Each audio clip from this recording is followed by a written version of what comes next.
बड़ी breaking news है, बड़ी डेवलपमेंट है। इस्लामाबाद में एक बड़ी हलचल होने जा रही है। किसी बड़े बंदे की गिरफ्तारी का दावा किया जा रहा है। लेकिन सबसे पहले आपको यह बताएं कि इमरान खान साहब जब हिरासत में थे तो उन्होंने कहा था कि मैंने यूरिन नहीं किया, यानी कि उनके कहने का मकसद यही था कि अगर कोई मेडिकल रिपोर्ट आती है तो उसको बड़ी आसानी से डिनाई कर देंगे कि झूठी है, ये फेक है, ये मेरी है ही नहीं। लेकिन वो रिपोर्ट 100% दुरुस्त निकली, यानी कादर पटेल के बाद उस रिपोर्ट को अब 100% दुरुस्त करार दिया जा रहा है। और इमरान खान साहब के ब्लड में, खून में वो कोकीन और शराब का बेदरेग इस्तेमाल है, यानी दिन रात पीती है, टका के पीती है, कोई रोकन टोकन वाला नहीं सी। लेकिन इमरान खान साहब ने जनाब जी कहा कि मुझे तो पेशाब आया ही नहीं और मैंने पेशाब किया ही नहीं। लेकिन साथ ही साथ इमरान खान साहब अब बातचीत पर भी आ गए।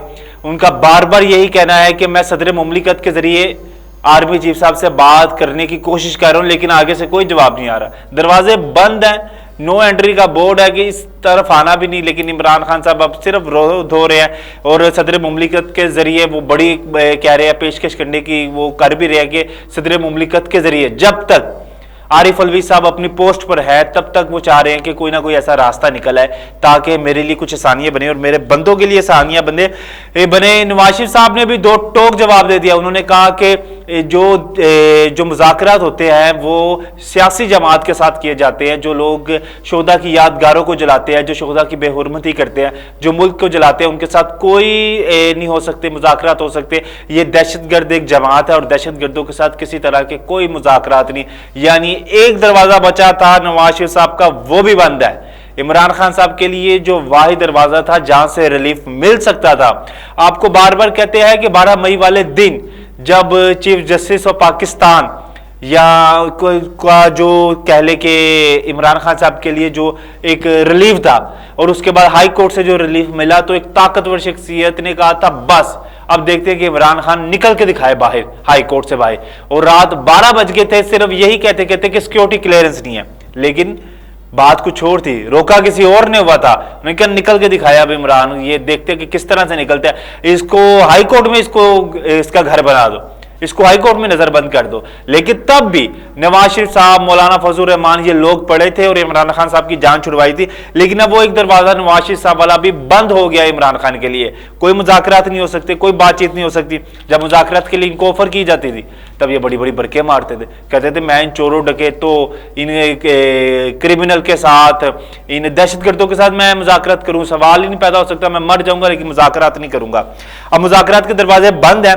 लेकिन पाकिस्तान के दो बड़े सहाफियों ने एक बड़ा दावा किया है। उनका कहना है कि 245 के तहत इस्लामाबाद में फौज आ चुकी है और फौज के आने के बाद यह होगा कि अगर फौज किसी को उठाती है, यानी किसी को चुक के ले जाती है, तो उसका फिर हाई कोर्ट में कोई अकाउंटेबल नहीं होगा, उसको हाई कोर्ट नहीं सुन सकेगा। हाई कोर्ट के पास ये कह लें कि अथॉरिटी नहीं होगी कि उस केस को सुन सके, लेकिन सिर्फ सुप्रीम कोर्ट को सुन सकती है। लेकिन अगर सुप्रीम कोर्ट को उठा लिया जाए तो फिर कौन सुनेगा?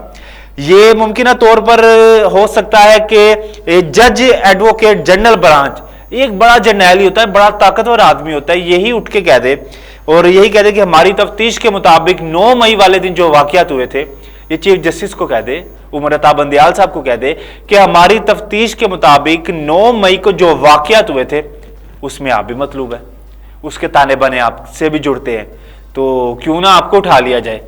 तो कहीं ना कहीं इन दो सहाफियों के बकौल, ये कोई छांगे वांगे से सहाफी नहीं है, ये एजाज सैयद और उमर चीमा बड़े मंजे हुए सहाफी हैं। इन्होंने ये दावा किया है। इनका कहना है कि मतलूब है उमर अता बंदियाल साहब भी किसी लेवल पर 9 मई के हवाले से मतलूब है और उनको भी उठाया जा सकता है। लेकिन यह भी हो सकता है कि अंदर कोई ऐसी कोई बात बन जाए, उमर अता बंदियाल साहब इस लेवल पे जाने ही ना दे, उससे पहले कोई रास्ता निकाल ले। तो जनाब जी ये बात यहां तक आ गई थी कि चीफ जस्टिस के फैसले के बाद आपको बताया ना कि किसी ने कहा था इनफ इज इनफ, बहुत हो गया, अब देख लेते हैं कोई क्या कर सकता है। नहीं मानते हम फैसले को, हम इमरान खान को नहीं निकलने देते हाई कोर्ट से, क्या कर लेंगे ये? तो वही है ना कि आप किसी के मुजरिम को कह रहे हैं जो इतना जलाओ घिराव करके आया, भाई मुलजिम नहीं वो मुजरिम है, इतना जलाओ घेराव करके आया वो बंदा, पूरा पाकिस्तान साड़ के आया, कोर कमांडर हाउस जला के आया, जीएचक्यू पे हमला करके आया, एम्बुलेंसों से मरीजों को उतार के चपेड़े मारी हैं। आप उनको कह रहे हैं गुड टू सी यू, और जहां पे कहते हैं आपने वहीं पे उसको मेहमान बना दिया।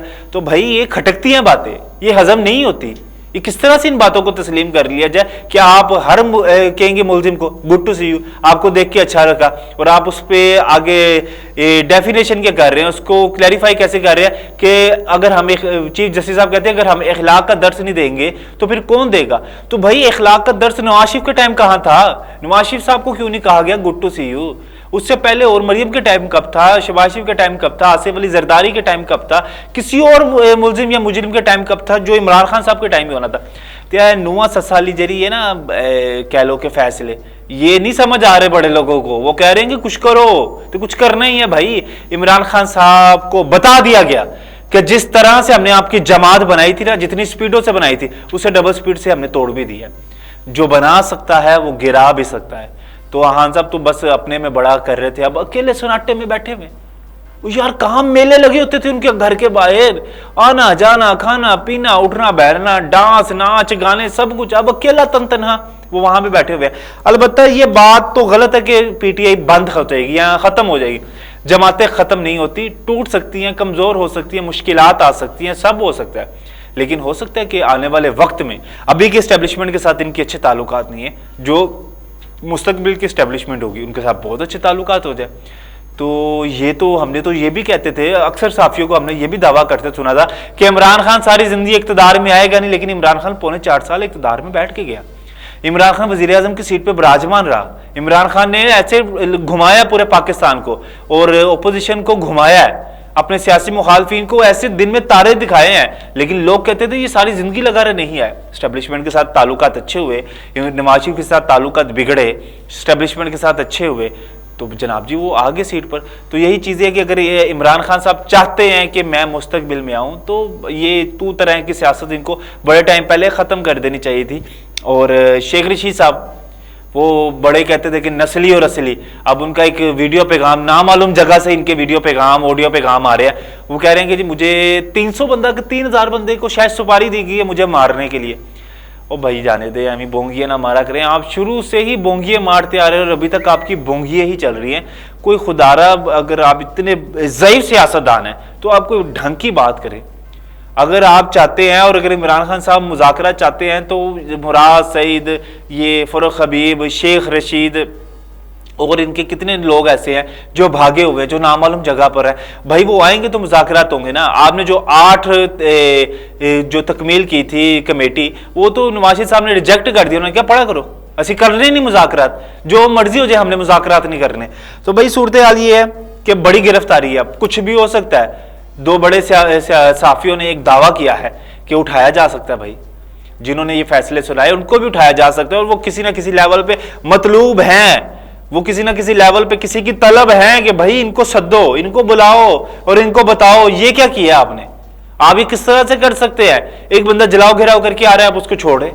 तो भाई ये कानून किसी की जागीर नहीं है। इंसाफ करना है तो इंसाफ के मतलब ये नहीं है कि आप अपने पसंद के बंदों को इंसाफ दे। यानी आपकी सास ने कह दिया तो आप इंसाफ दे, आपकी बेटी ने कह दिया तो आप इंसाफ दे, आपकी बीवी ने कह दिया तो आप इंसाफ दे, आपकी बहू ने कह दिया तो आप इंसाफ दे। तो भाई इस तरह से इंसाफ होगा तो फिर हर ताकतवर शख्स ऐसे ही करता फिरेगा। लेकिन काजी फायज ईसा तक इंतजार करना चाहिए। काजी फायज ईसा सितंबर अक्टूबर में जब भी उनके कुछ ही माह रह गए, तब तक वो इस तरह का कदम किसी को भी नहीं उठाना चाहिए, तब तक इंतजार करना चाहिए। सब्र का फल बहुत मीठा होता है। देखते हैं अब आगे क्या गिरफ्तारी हो पाती है। और 245 के तहत जो फौज जो ये दावा करे कि इस्लामाबाद में आ चुकी है या आनी है या जो भी है, तो अब देखते हैं ये दावा कितना का सही है। आप भी इंतजार करें, हम भी करते हैं। इंशाल्लाह आपसे बहुत जल्द मुलाकात होगी। अल्लाह ने के बाद।